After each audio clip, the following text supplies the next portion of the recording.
Hello students, welcome back to your own learning platform Vedika Commerce classes. Today we are going to differentiate three important items of accounts. One is capital expenditure, revenue expenditure and deferred revenue expenditure, जिसमें बच्चे हमेशा ही confuse रहते हैं. तो वो क्या होता है, क्यों ऑर्गेनाइजेशन के अंदर अकर होता है, उसका क्या बेनिफिट होता है ऑर्गेनाइजेशन को, किस तरह से उसको ट्रीट किया जाता है, किस तरह से इन चीजों को कौन से अकाउंट के अंदर शो किया जाता है, वो सारी चीजें हम यहाँ पे करेंगे. होपफुली आपको समझ आएगा. ठीक है, तो सबसे पहले डिफरेंशिएट करने से पहले हम बेसिकली जान लेते हैं कि ये होता क्या है. कैपिटल एक्सपेंडिचर क्या होता है. कैपिटल एक्सपेंडिचर वो एक्सपेंडिचर है जिसमें हम एक बड़ा अमाउंट खर्च करके ऑर्गेनाइजेशन के अंदर कोई एसेट एक्वायर कर रहे हैं या फिर अपनी एक बड़ी लायबिलिटी पे ऑफ कर रहे हैं, तो उसको हम कैपिटल एक्सपेंडिचर बोलते हैं. जैसे कि हमने कुछ लैक्स ऑफ रुपीस खर्च करके मशीन खरीदी है ऑर्गेनाइजेशन के अंदर, जो फ्यूचर में प्रोडक्शन करेगी. ठीक है, जिसकी हेल्प से ऑर्गेनाइजेशन के अंदर प्रोडक्शन होगा. तो इस तरह के जो खर्चे हैं वो हमारे कैपिटल एक्सपेंडिचर बोले जाते हैं. और ये फिक्स्ड एसेट एक्वायर करने के लिए होते हैं. अब फिक्स्ड एसेट है तो टाइम टाइम पे डेप्रिसिएशन भी लगेगा. ठीक है, तो वो हमारा नॉर्मली फिक्स्ड एसेट है जिनके बिना हम ऑर्गेनाइजेशन को नहीं चला सकते. ये हमारी फर्स्ट रिक्वायरमेंट होती है कोई भी बिजनेस स्टार्ट करने से पहले या बिजनेस को रन करने के लिए. टाइम टाइम पे हमें इस तरह के एक्सपेंडिचर्स करने पड़ते हैं. ठीक है, दूसरी तरफ रेवेन्यू एक्सपेंडिचर. अब रेवेन्यू एक्सपेंडिचर है तो इसके जस्ट अपोजिट होगा. अब मीनिंग क्या है इसका, कैपिटल एक्सपेंडिचर था जो कैपिटल में से खर्च किया था.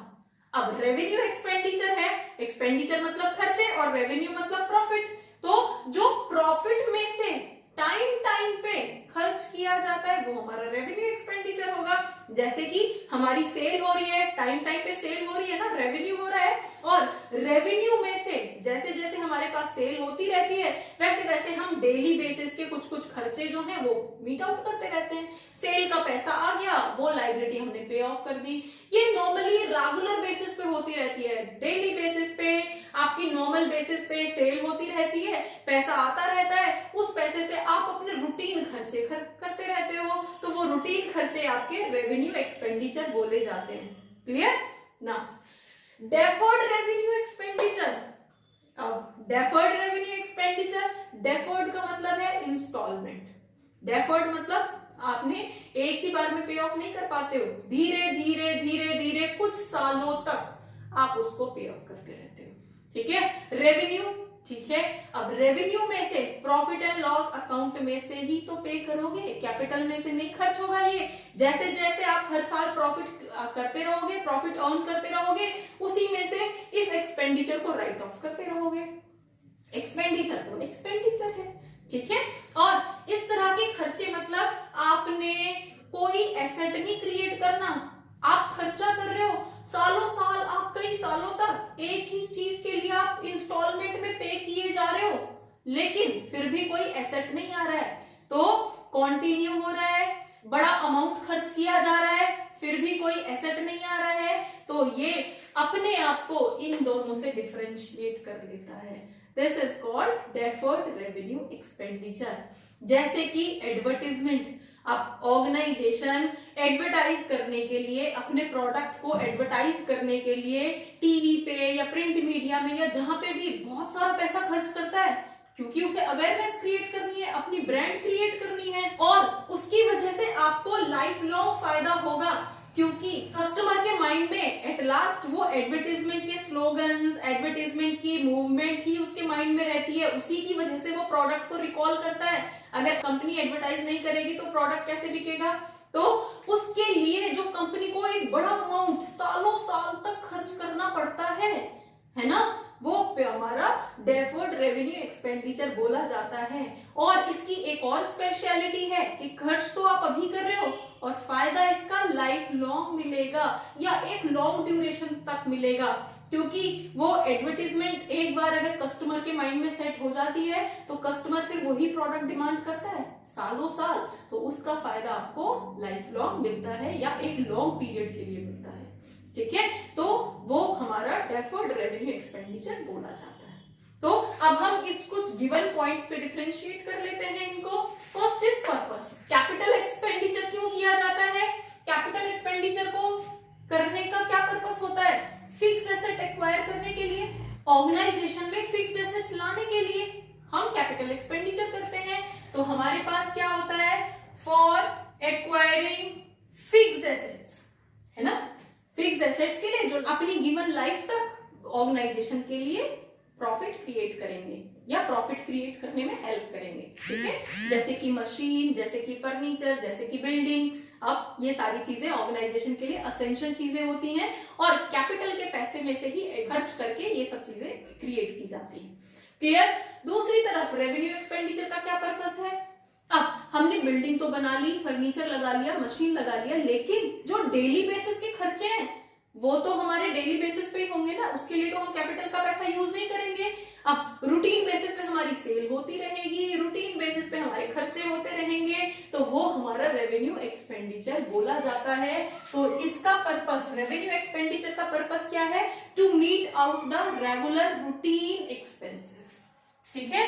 तो to meet regular expenses of organisation, organisation के रेगुलर खर्चों को मीट करने को हम रेवेन्यू एक्सपेंडिचर बोलते हैं। अब डेफर्ड रेवेन्यू एक्सपेंडिचर का पर्पस क्या है? डेफर्ड रेवेन्यू एक्सपेंडिचर हमारे पास हम अभी इसको खर्च कर रहे हैं। जैसे हम कैपिटल के लिए बड़ा अमाउंट खर्च कर रहे थे, कैपिटल एक्सपेंडिचर, ऐसे ही बड़ा अमाउंट हम इसके लिए भी खर्च कर रहे हैं, लेकिन इससे हमें फायदा कब होगा? To get the benefits after few years या for long period.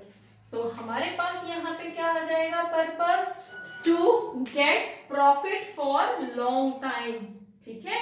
Next point is capacity. अब कैपेसिटी क्या होगी? अब कैपिटल एक्सपेंडिचर की कैपेसिटी क्या होगी? वो हमारे ऑर्गेनाइजेशन को प्रॉफिट अर्न करने में हेल्प करता है, बेसिक रिक्वायरमेंट फुलफिल कराता है। मशीन होगी तभी तो प्रोडक्शन हो पाएगा, बिल्डिंग होगी तभी तो उसमें बैठ के लोग काम कर पाएंगे। तो इस केस में ये ऑर्गेनाइजेशन की अर्निंग कैपेसिटी को इंक्रीज करता है। तो यहाँ पे हमारे पास क्या हो जाएगा? अर्निंग कैपेसिटी इंक्रीज होती है, अर्निंग कैपेसिटी इंक्रीज होती है। जितनी ज्यादा एसेट होंगे, जितनी ज्यादा मशीनें होंगी, उतना ज्यादा प्रोडक्शन हो पाएगा, उतना ज्यादा प्रॉफिट कमा पाएगा ऑर्गेनाइजेशन। दूसरी तरफ अब रेवेन्यू एक्सपेंडिचर क्या करता है? It is incurred to earn profit. अब प्रॉफिट अर्न करने के लिए होते हैं, हम जितने भी खर्चे कर रहे हैं, हम सैलरी दे रहे हैं, वेजेस दे रहे हैं, हम रॉ मटेरियल खरीद रहे हैं, हम जितने भी रूटीन बेसिस पे खर्चे कर रहे हैं, किस लिए कर रहे हैं? प्रॉफिट कमाने के लिए ना।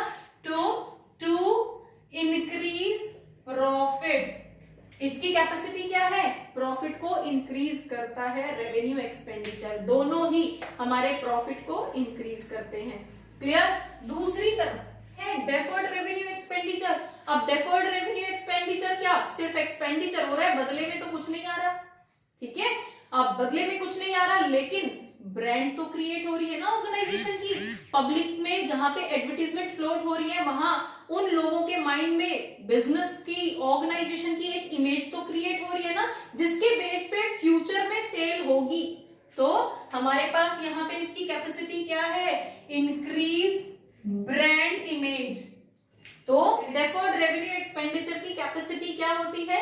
वो ऑर्गेनाइजेशन के ब्रांड इमेज को क्रिएट करती है, ठीक है। नेक्स्ट पॉइंट हमारा क्या है? पीरियड। अब कितने पीरियड तक उस पर्टिकुलर एक्सपेंडिचर का फायदा होता है? तो अगर ये कैपिटल एक्सपेंडिचर है, मशीन एक बार लग गई तो कम से कम 8-10 सालों तक तो काम करेगी, जितनी भी उसकी लाइफ है। तो यहाँ पे हमारे लिए मोर देन 1 ईयर तक इसका बेनिफिट हमें मिलेगा, है ना। दूसरी तरफ रेवेन्यू एक्सपेंडिचर। अब रेवेन्यू एक्सपेंडिचर कौन से होते हैं? डेली बेसिस वाले, है ना, रूटीन वाले। तो रूटीन में हमारी सेल होती जाती है, खर्चे होते जाते हैं, सेल हो रही है, खर्चे हो रहे हैं, तो वो तो हमारे कितने टाइम का ड्यूरेशन है? लेस देन 1 ईयर, है ना। 3 months, 90 days, 45 days, that's all, इतना ही रहेगा। तो इसके लिए जो हमारी प्रॉफिट अर्निंग कैपेसिटी होगी वो लेस देन 1 ईयर होगी, ठीक है। पीरियड जो रहेगा, जितने पीरियड तक ये बेनिफिट देते हैं, वो हमारा लेस देन 1 ईयर होगा, ठीक है। दूसरी तरफ हमारा डेफर्ड रेवेन्यू एक्सपेंडिचर। अब डेफर्ड रेवेन्यू एक्सपेंडिचर तो हमने किया ही इसी पर्पज से था कि लाइफ लॉन्ग या एक लॉन्ग ड्यूरेशन तक हमें प्रॉफिट होगा, क्योंकि अभी तो हमने ये एक्सपेंस करके सिर्फ कस्टमर के माइंड में एक इमेज क्रिएट की है। उस इमेज की वजह से, उस ब्रांड की वजह से आपको आने वाले बहुत सारे सालों तक प्रॉफिट होता रहेगा। वो हमारे लिए डेफर्ड, तो हमारी जो यहाँ पे रहेगा वो फॉर मोर देन 1 ईयर रहेगा। ठीक है, 1 साल से कहीं ज्यादा सालों साल तक प्रॉफिट होगा।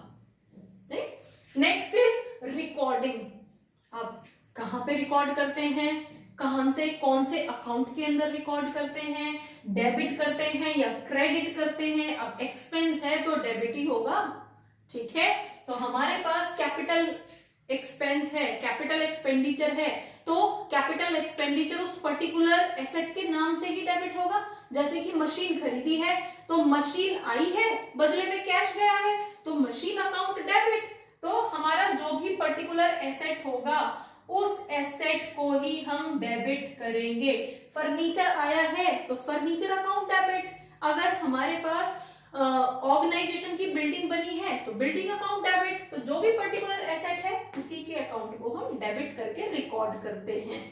दूसरी तरफ रेवेन्यू एक्सपेंडिचर। अब एक्सपेंस है तो अगेन डेबिट ही तो होगा, तो डेबिट किसमें, उस पर्टिकुलर एक्सपेंस के नाम से। जैसे कि सैलरी पे करना है तो सैलरी अकाउंट डेबिट, जैसे कि कमीशन पे करना है तो कमीशन अकाउंट डेबिट, इंटरेस्ट पे करना है तो इंटरेस्ट अकाउंट डेबिट, वेजेस पे करना है तो वेजेस अकाउंट डेबिट। तो ये सारी चीजें भी अगेन हमारा जो भी पर्टिकुलर एक्सपेंस होगा उसी एक्सपेंस को हम यहाँ पे डेबिट कर देंगे। अब डेफर्ड रेवेन्यू एक्सपेंडिचर हमारा डायरेक्टली हमारा एडवर्टाइजमेंट एक्सपेंस के नाम से, हमारा normally profit and loss account से क्लेम किया जाता है, तो अगेन हम उसको एडवर्टाइजमेंट एक्सपेंसेस नाम से यहाँ पे डेबिट कर देंगे। क्लियर, तो यहाँ पे अगेन हमारा वो एक्सपेंस के नाम से ही डेबिट किया जाएगा। डेबिट एक्सपेंस है तो तीनों में डेबिट ही होगा। ठीक है, नेक्स्ट नेचर ऑफ अकाउंट।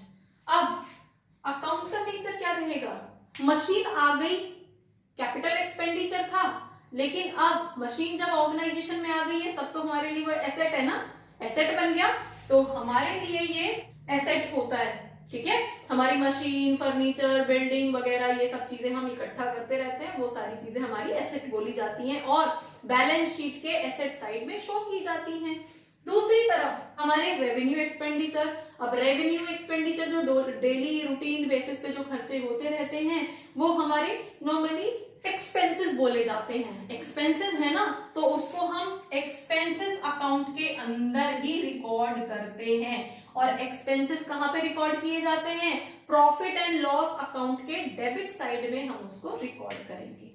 ठीक है, दूसरी तरफ हमारे पास डेफर्ड रेवेन्यू एक्सपेंडिचर। अब डेफर्ड रेवेन्यू एक्सपेंडिचर है तो एक्सपेंडिचर तो है, एक्सपेंसेस हैं, हर साल हम कुछ ना कुछ पेमेंट करते हैं, P&L अकाउंट के अंदर ही हम उसको डेबिट करते हैं as an expense. Again expense है।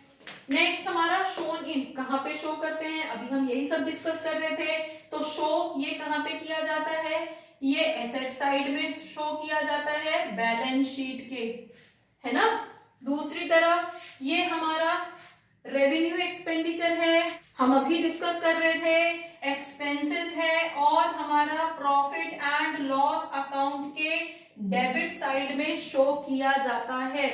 नेक्स्ट हमारे पास अब डेफर्ड रेवेन्यू एक्सपेंडिचर, हम इसको इंस्टॉलमेंट में पे कर रहे हैं, फुली तो पे नहीं कर रहे, तो इसको तो हम दो जगह रिकॉर्ड करेंगे। कैसे, एक तो वो अमाउंट जो हमने इस साल पे कर दिया, ठीक है, और दूसरा वो अमाउंट जो अभी भी बचा हुआ है पे करने के लिए।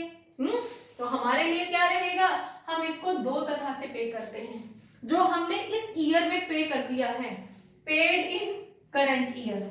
अगर हमने करंट ईयर में जो पे कर दिया है तो इट मींस हमारे प्रॉफिट का कुछ हिस्सा खर्च हो गया एडवर्टाइजमेंट के नाम पे, तो उसको हम कहाँ रिकॉर्ड करते हैं, प्रॉफिट एंड लॉस के डेबिट साइड में। ठीक है, तो कहाँ शो करेंगे हम, प्रॉफिट एंड लॉस अकाउंट के डेबिट साइड में रिकॉर्ड कर देंगे सिर्फ उतना हिस्सा जितना हमने पे कर दिया है।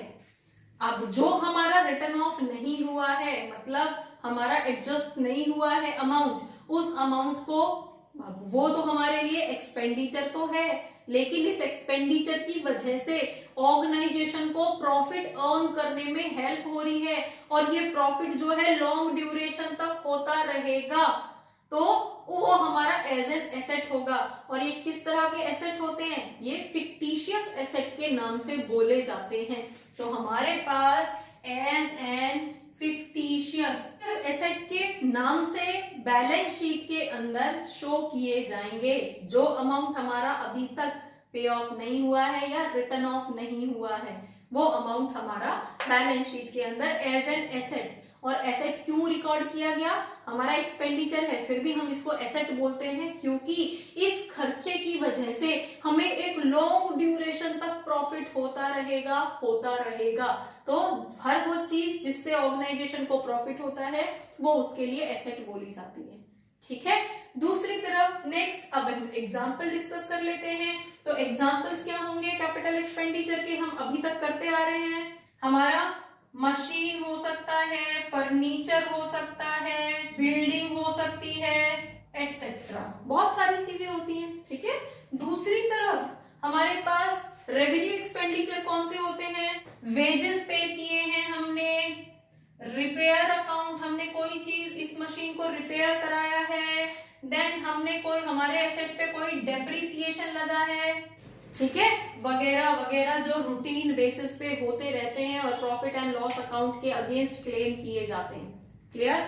अब इसके एग्जांपल्स क्या रहेंगे हमारे पास? इसका तो एक बड़ा सा एग्जांपल हमारा एडवर्टीजमेंट एक्सपेंस ही है। तो एडवर्टीजमेंट एक्सपेंस हमारा डेफर्ड रेवेन्यू एक्सपेंडिचर का एक इटसेल्फ बड़ा एग्जांपल है। तो होपफुली इन तीनों के बीच में क्या डिफरेंस होता है, हम अपने डेफर्ड रेवेन्यू एक्सपेंडिचर को कैसे समझते हैं, क्या क्या एग्जाम्पल होते हैं, किस तरह से ट्रीट किया जाता है, ये आपको समझ आया होगा। For more keep watching, keep learning. Thank you.